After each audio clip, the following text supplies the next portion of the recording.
কুসুমের দুর্বলতাটাকে এবার হাতিয়ার করে নিল আয়ুষ। হ্যাঁ বন্ধুরা, ভিডিওতে লাইক দিয়ে দেখতে থাকুন। গোটা রাত আয়ুষকে সেবা যত্ন করে যখন কিনা এক পর্যায়ে আয়ুষ একটু একটু করে সুস্থ হয়ে ওঠে, ঠিক সেই সময় আয়ুষের ঘুম ভাঙার আগেই কুসুম যখন কিনা আয়ুষের সামনে থেকে পালাতে নেয়, তখনই আয়ুষ কুসুমের হাত চেপে ধরে এবং বলতে থাকে যে পালাচ্ছ কোথায় বলো তো, পরিস্থিতি যতটাই কঠিন হয়ে দাঁড়াক না কেন আমার জীবনে আমি খুব ভালো করে জানি যে আমার সব ধরনের বিপদ আপদে সর্বপ্রথম আমি যদি কাউকে আমার পাশে পাই সেটা হলো আমার মা, এবং তার পরবর্তীতে তুমি, এবং তুমি যে আমার জীবনসঙ্গী এবং তুমি যে আমার প্রথম এবং শেষ ভালোবাসা, সেটা তোমাকে কতবার বোঝানোর চেষ্টা করা সত্ত্বেও তুমি যখন বুঝতে পারোইনি এবং আমার দিক থেকে মুখ ফিরিয়ে নিয়েছিলে, তাহলে আমার কষ্ট সহ্য করতে না পেরে কেনই বা আমার কাছে ধরা দিলে এবং কেনই বা তুমি আমার বিপদে আমাকে সুস্থ করে তোলার জন্য এরকম ছটফট করলে বলো তো। কাল গোটা রাত তুমি না ঘুমিয়ে নির্ঘুম কাটিয়ে তুমি আমার সেবা যত্ন করে আমাকে সুস্থ করে তুলেছো, এবং তুমি কি মনে করছো সমস্ত কিছু আমি না টের পাইনি? আমি সমস্ত কিছু টের পেয়েছি। ঠিক সেই সময় কুসুমকে ঘুম থেকে ওঠা মাত্র, কোথাও খুঁজে না পাওয়া মাত্র যখন কিনা কুসুমের ঠাম্মি এক পর্যায়ে চিন্তিত হয়ে পড়ে এবং বলতে থাকে যে কী ব্যাপার কুসুম, মেয়েটা কোথায় গেল?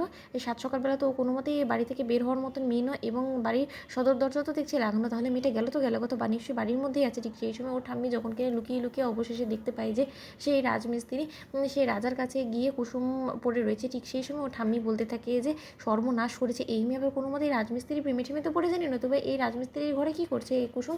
এবং কুসুমের এই সমস্ত কর্মকাণ্ড যদি একবার গায়ের লোকেরা জানতে পেরেছে তাহলে তার রক্ষে থাকবে না। কিন্তু এই ছেলেটাকেও বলে হারিয়ে যে সাহস তো কম না, আমাদের বাড়িতে খেয়ে আমাদের বাড়িতে থেকে পড়ে ও রীতিমতো আমাদের মেয়ের দিকেই নজর দিচ্ছে। এই ছেলের তো লক্ষণ মোটামুটি সুবিধের বলে মনে হচ্ছে না। ঠিক সেই সময় যখন কিনা আয়ুষের সামনে এক পর্যায়ে কুসুমের ঠাম্মি যখন কিনা বলতে থাকে যে দেখ কুসুম, তোকে আমি বলে দিচ্ছি এই যাত্রা তোর জন্য পাত্র দেখে আমি তোকে একটা ভালো পাত্রের কাছে পাত্রস্তর করে দিই, তবেই নিশ্চিন্ত হবো, কারণ তোকে তার কোনো মতেই একা ফেলে রাখা যাবে না। কারণ আমার যতটুকু মনে হচ্ছে যে এই বাড়িতে অনেকেই আছে যারা কিনা তোর উপরে নজর দিয়ে বসে আছে, এবং তাদের নজর খুব একটা সুবিধের নয়, এবং তারা তোর উপরে যে পরিমাণে নোংরা নজরে তোকে দেখে, তার পরবর্তীতে তোকে এই বাড়িতে একা ফেলে রেখে আমারও যাওয়াটা ঠিক হবে না। আমি তোর জন্য যত শীঘ্রই সম্ভব পাত্রের ব্যবস্থা করছি। ঠিক সেই সময় হঠাৎ করে গায়ের কিছু বকাটে ছেলেরা যখন কিনা সেখানে সে হানা দেয় এবং বলতে থাকে যারে ঠাম্মি তুমি পাত্র খুঁজতে বাইরে কেন যাবে বলো তো, এই তো আমরা স্বয়ং নিজেরাই চলে এসেছি তোমার নাতনি জামাই হওয়ার জন্য। আমরা রীতিমতো তোমার নাত জামাই হওয়ার জন্য এখানে এসেছি, এবং তুমি আমাদেরকে খুব ভালোভাবে পছন্দ করবে, এবং আমাদেরকে এই গ্রামের ছেলে হিসেবে তুমি যার কাছ থেকে খবর নাও না কেন সবাই আমাদের প্রশংসাই করবে। তাই নিশ্চিন্ত তুমি আমাদের হাতে তোমার নাতনিকে তুলে দাও, দেখবে